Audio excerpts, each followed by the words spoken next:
प्रेम से बोलिए जय माता दी। आप सभी भक्तजनों को मेरा कोटि कोटि प्रणाम। आज इस परम पावन घड़ी में जब हम सभी उस आदि शक्ति माँ जगदम्बा की शरण में आए हैं तो मेरा मन श्रद्धा और भक्ति से भर गया है। सबसे पहले आप सभी को नवरात्रि और इस अद्भुत व्रत की अनंत शुभकामनाएं। माँ भगवती का आशीर्वाद आप पर, आपके परिवार पर और आपके घर आंगन पर सदा बना रहे। माताओं बहनों, आप जो श्रद्धा से ये व्रत करती हैं, यह केवल एक उपवास नहीं है, यह तो माँ की कृपा को अपने भीतर धारण करने का एक महायज्ञ है। इस व्रत का महत्व तो शब्दों से परे है। शास्त्रों में कहा गया है कि जब भक्त सच्चे मन से माँ की आराधना करता है तो उसके जीवन के बड़े से बड़े संकट यूं ही दूर हो जाते हैं जैसे सूर्य के उदय होते ही अंधेरा छट जाता है। यह व्रत आपको न केवल शारीरिक बल्कि मानसिक और आत्मिक बल भी प्रदान करता है। जो माताएं बहनें अपनी संतान की सुख समृद्धि, पति के दीर्घायु और घर में शांति के लिए यह कठिन व्रत रखती हैं, माँ उनके हर संकल्प को पूरा करती है। इस पावन कथा को सुनते हुए अपने मन के सारे संशय और चिंताएं त्याग दे और माँ के चरणों में अपना ध्यान लगाए, क्योंकि यह कथा केवल कथा नहीं, साक्षात मोक्षदायिनी है। यह कथा दुर्गा सप्तशती के प्रथम, द्वितीय और तृतीय अध्याय का दिव्य सार है, जिसे महामुनि मार्कंडेय ने जगत कल्याण के लिए कहा था। सुनिए वह परम पावन कथा, जिसे श्रद्धा से सुन लेने मात्र से ही मनुष्य के कष्टों का निवारण हो जाता है। बात उस समय की है जब सृष्टि में मनुष्यों की बुद्धि मोह माया के जाल में फंसी हुई थी। एक और थे राजा सूरत, जो संपूर्ण पृथ्वी के स्वामी थे, किंतु एक दिन शत्रुओं ने उन्हें पराजित कर दिया और उनका सारा राज्य, उनकी सारी संपत्ति छीन ली। राजा सूरत अपना सब कुछ गंवाकर घोड़े पर सवार होकर वन की ओर चल पड़े। उनके मन में बार बार यह विचार आता था कि मेरे सेवकों ने, जिन पर मैंने इतना विश्वास किया था, मेरे साथ विश्वासघात क्यों किया। मेरे शत्रु तो मेरी संपत्ति ले गए, पर मेरी हाथी घोड़ी, जो मेरे लिए अत्यंत प्रिय थे, क्या अब भी मेरे स्नेह को याद करते होंगे? क्या वे मेरी चिंता करते होंगे? वहीं दूसरी ओर एक वैश्य थे, जिनका नाम समाधि था। समाधि को भी उनके कुटुंबजनों ने, जिनके लिए उन्होंने जीवन भर परिश्रम किया था, घर से निकाल दिया था। वे लोग समाधि का धन लेकर उन्हें अपमानित करके घर से बाहर कर चुके थे। राजा सूरत और वैश्य समाधि दोनों की पीड़ा एक जैसी थी। दोनों को मोह माया के चक्र से पीड़ित थे। दोनों ही वन में भटकते हुए एक ही स्थान पर पहुंचे। वह स्थान था मेघा मुनि का आश्रम। मेघा मुनि के आश्रम में प्रवेश करते ही उन्हें अद्भुत शांति का अनुभव हुआ। मुनि ने उनका सत्कार किया, पर राजा सूरत का मन अब भी शांत नहीं था। उन्हें बार बार अपने राजपाट, अपने प्रिय वस्तुओं और यहाँ तक कि अपने विश्वासघाती सेवकों की भी चिंता सता रही थी। और वैश्य समाधि भी यही सोच रहे थे कि जिन पुत्रों ने उन्हें घर से निकाला, उनके लिए भी उनके मन में मोह क्यों बना हुआ है। तब उन्होंने मुनि मेघा से यही प्रश्न पूछा, हे महामुनि, हम जानते हैं हमारे साथ दुर्व्यवहार हुआ है, फिर भी हमारा मन उन्हीं वस्तुओं और व्यक्तियों के प्रति आस्तिक क्यों बनाए हुए है? ये कैसा मोह है? मुनि मेघा ने मुस्कुराते हुए कहा, हे राजन, यह सब महामाया भगवती का प्रभाव है। वही महामाया जो सृष्टि को रचती हैं, पालन करती हैं और संहार भी करती हैं, और वही मोह पैदा करके मनुष्य को संसार के चक्र में फंसाए रखती है। तब मुनि मेघा ने उन्हें वह प्राचीन कथा सुनाई, जब सृष्टि में महाभयंकर महिषासुर का आतंक छा गया था। महिषासुर अत्यंत बलवान था। उसने देवताओं को पराजित कर स्वर्ग से बाहर निकाल दिया था और स्वयं इंद्र का स्थान ग्रहण कर लिया था। देवतागण ब्रह्मा जी को लेकर भगवान विष्णु और भगवान शंकर के पास गए। जब उन्होंने महिषासुर के अत्याचारों की कथा सुनाई तो भगवान विष्णु और शिव जी अत्यंत क्रोधित हो उठे। उसी समय भगवान विष्णु के मुख से, ब्रह्मा जी के मुख से और भगवान शिव के मुख से एक दिव्य तेजोमय प्रकाश पुंज निकला।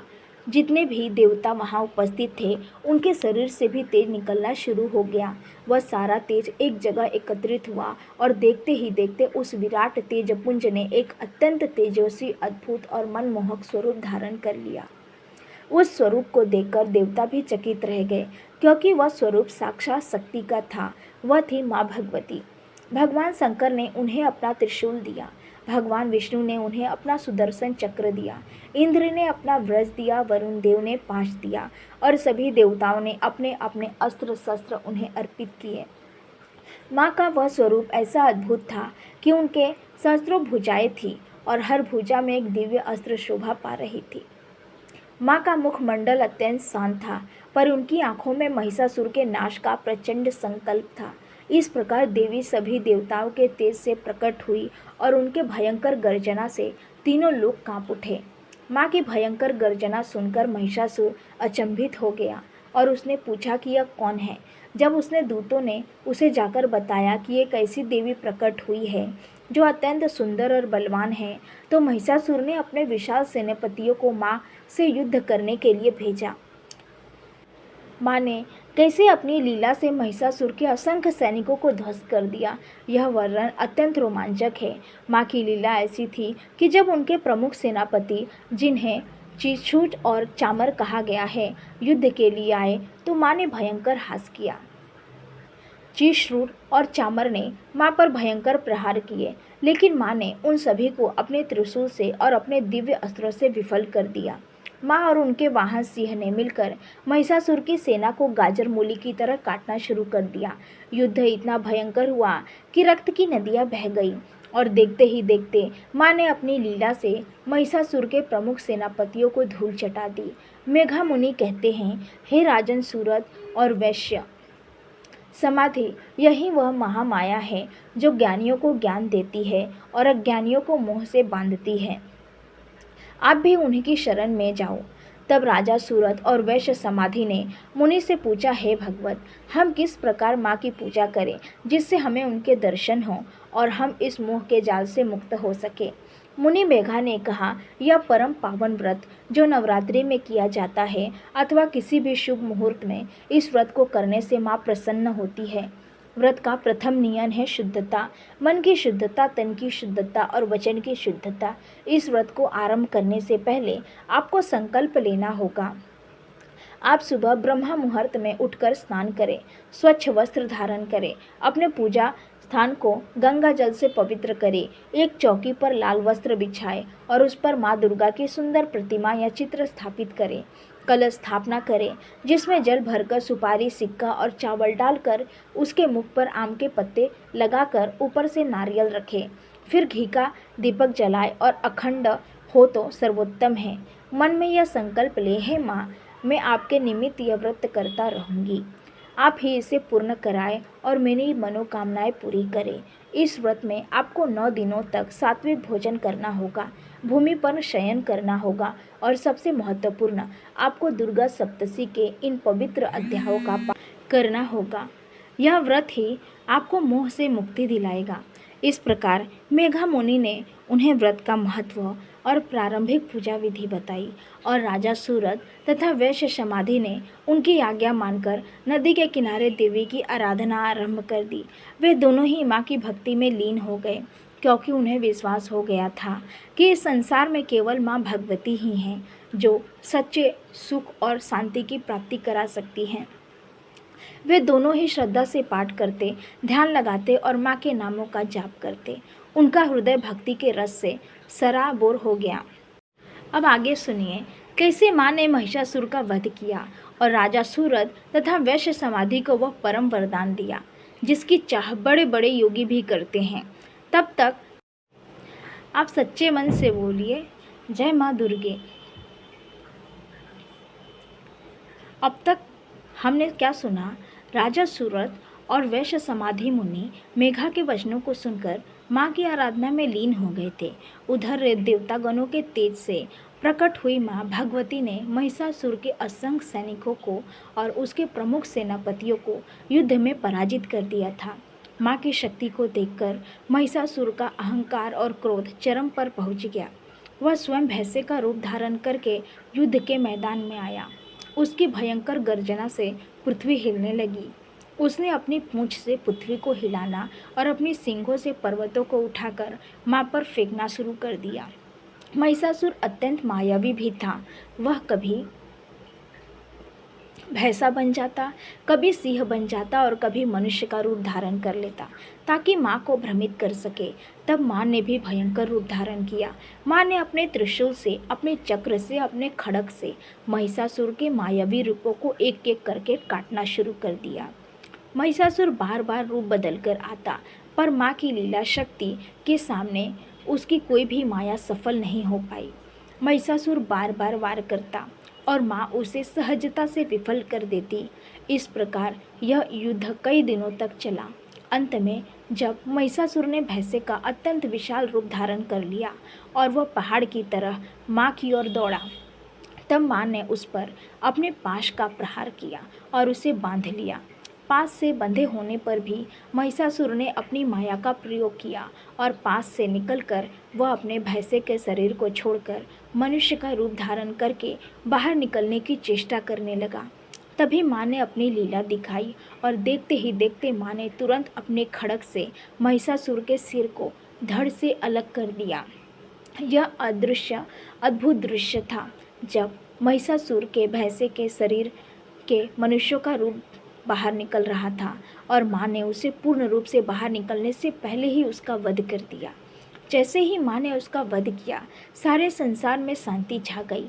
देवतागणों ने माँ की जय जयकार की, आकाश से पुष्प वर्षा होने लगी और सभी देवी देवता माँ के सामने हाथ जोड़कर खड़े हो गए। यह वर्णन दुर्गा सप्तशती के चतुर्थ अध्याय का दिव्य सार है, जहाँ माँ भगवती की स्तुति करते हुए देवता कहते हैं, हे माँ, आप ही संपूर्ण सृष्टि की आधारभूता हो, आप ही कल्याण करने वाली हो, आप ही सिद्धि हो, आप ही तुष्टि हो, आप ही पुष्टि हो और आप ही बुद्धि हो। देवता की स्तुति सुनकर माँ प्रसन्न हुई और उन्होंने कहा, हे देवताओं, जब भी तुम पर कोई संकट आए तुम मेरा नाम स्मरण करना, मैं तुरंत प्रकट होकर तुम्हारे संकटों का निवारण करूंगी। यह कहकर माँ अंतर्ध्यान हो गई।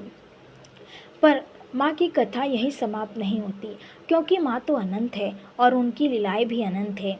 इसके बाद की कथा अत्यंत प्रेरणादायक है। यह पंचम और 66 अध्याय की कथा है, जहाँ मुनि मेघा आगे बताते हैं कि हे राजन, अब तुम आगे की कथा सुनो, क्योंकि एक बार फिर सृष्टि में असुरों का आतंक छा गया था। इस बार 2 भयंकर असुर, जिनका नाम शुंभ और निशुंभ था, उन्होंने तीनों लोकों पर अधिकार कर लिया था। इंद्र आदि सभी देवता फिर से स्वर्ग से बाहर निकाल दिए गए। तब सभी देवता माँ की याद करके हिमालय पर्वत पर गए और वहाँ जाकर उन्होंने माँ की स्तुति की। देवताओं की स्तुति सुनकर तुरंत एक अत्यंत सुंदर और मनमोहक देवी प्रकट हुई। उनका नाम था देवी कौशिकी, जो माँ पार्वती के शरीर के कोष से निकली थी। उन्हें कौशिकी देवी की सुंदरता की खबर शुंभ और निशुंभ के सेवकों को लगी। शुंभ का एक दूत था जिसका नाम था सुग्रीव। उसने जाकर शुंभ और निशुंभ को बताया कि हे राजन, हमने ऐसी सुंदर देवी को देखा है जिनकी सुंदरता की तुलना किसी से भी नहीं की जा सकती। वह आपके ही योग्य है, आप उन्हें अपनी रानी बना लीजिए। शुंभ और निशुंभ के मन में उस देवी को पाने का अहंकार जागा।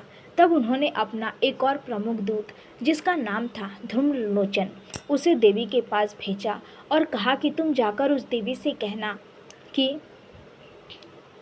हम तीनों लोकों के स्वामी हैं। यदि वह स्वयं आकर हमारी सेवा में उपस्थित हो जाती है तो हम उन्हें अपनी महारानी बना लेंगे, अन्यथा तुम उसे बलपूर्वक यहाँ ले आना।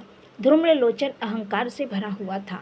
वह जब माँ के पास पहुँचा तो उसने माँ से वही बात कही। माँ मुस्कुराई और बोली, हे दूत, मैं तो युद्ध में ही स्वयं को समर्पित करती हूँ। यदि तुम्हारे स्वामी बलशाली है तो उन्हें यहाँ युद्ध के लिए आना होगा। धूम्रलोचन को माँ का यह उत्तर सुनकर क्रोध आ गया और वह बलपूर्वक माँ को पकड़ने के लिए आगे बढ़ा। पर तभी माँ ने अपनी लीला दिखाई और देखते ही देखते माँ ने हूँ शब्द का उच्चारण किया, जिससे एक भयंकर हुंकार निकली और उस हुंकार में ही धूम्रलोचन भस्म हो गया। इस प्रकार माँ के बिना किसी अस्त्र शस्त्र के केवल एक हुंकार मात्र से शुंभ और निशुंभ के पहले सेनापति धूम्रलोचन का वध कर दिया। इस कथा को सुनकर राजा सूरत और वैश्य समाधि का मन पूर्ण रूप से शांत हो गया और उनके हृदय में मोह का अंधकार मिट गया था। अब सुनिए मुनि में मेघा ने व्रत की पूर्ण पूजा विधि और इसके फल का वर्णन कैसे किया। मुनि कहते हैं, हे राजन और वैश्य, आप दोनों ने ही जो भक्ति पूर्वक आराधना की है यह अत्यंत श्रेष्ठ है। माँ के इस व्रत में पूजा की विधि अत्यंत सरल है, पर भाव सबसे अधिक महत्वपूर्ण है। व्रत के अंतिम दिन यानी नवमी तिथि को आपको कन्या पूजन अवश्य कराना चाहिए। 9 कन्याओं को जो साक्षात माँ का स्वरूप है, उन्हें घर बुलाकर उन्हें श्रद्धापूर्वक भोजन कराना चाहिए। उन्हें हलवा पूड़ी या चने का प्रसाद खिलाना चाहिए। उन्हें दक्षिणा और वस्त्र भेंट करके उनका आशीर्वाद लेना चाहिए। साथ ही 90वें दिन हवन का विशेष महत्व है। एक छोटा सा हवन कुंड स्थापित करके उसमें घी और सामग्री से दुर्गा सप्तशती के प्रत्येक अध्याय के मंत्रों से आहुति देनी चाहिए। यदि आप पूर्ण रूप से हवन नहीं कर सकते तो माँ के नामों से जैसे ओम हेम क्लीम चामुंडाय विच्चे मंत्र को से 108 आहुतियाँ अवश्य दें। हवन के बाद माँ की आरती करें और अपने संकल्प की पूर्ति के लिए प्रार्थना करें। इस व्रत का फल यह है कि जैसे राजा सूरत को अपने राज्य का अधिकार वापस मिला और वैश्य समाधि को संसार के मोह से मुक्त होकर आत्मज्ञान की प्राप्ति हुई, वैसे ही जो भी इस कथा को सुनता है और इस व्रत को करता है, माँ उसे संसार के सभी सुख, यश, कीर्ति और धन धान्य प्रदान करती है। वह भक्त रोग, शोक और भय से मुक्त हो जाता है। माँ उसे अंत में मोक्ष प्रदान करती है। इसीलिए माताओं बहनों, इस व्रत को श्रद्धा से करें, इस कथा को रोज सुने और माँ की कृपा का अनुभव लें। राजा सूरत और वैश्य समाधि ने माँ की आराधना की और माँ ने उन्हें दर्शन दिए। राजा सूरत को माँ ने वरदान दिया कि तुम पुनः अपना राज्य प्राप्त करोगे और अगले जन्म में स्वार्णीय मुनि के नाम से विख्यात हो जाओगे। और वैश्य समाधि को माँ ने वरदान दिया कि तुम्हें संसार के मोह से पूर्ण मुक्ति मिलेगी और परम ज्ञान की प्राप्ति होगी। इस प्रकार मुनि मेघा ने उन दोनों को महामाया की लीला का दर्शन कराया और उनके जीवन को सफल बनाया। आप भी इस कथा को अपने हृदय में धारण करें और सच्चे मन से बोलिए जय माँ दुर्गे। अगर आपको ये वीडियो पसंद आया हो तो इसे लाइक और शेयर करना न भूलें और ऐसी ही ज्ञान से भरपूर वीडियो देखने के लिए हमारे चैनल को सब्सक्राइब ज़रूर करें। बेल आइकन दबाना न भूलें, जिससे वीडियो की आने वाली सूचना सबसे पहले आप तक पहुँचे।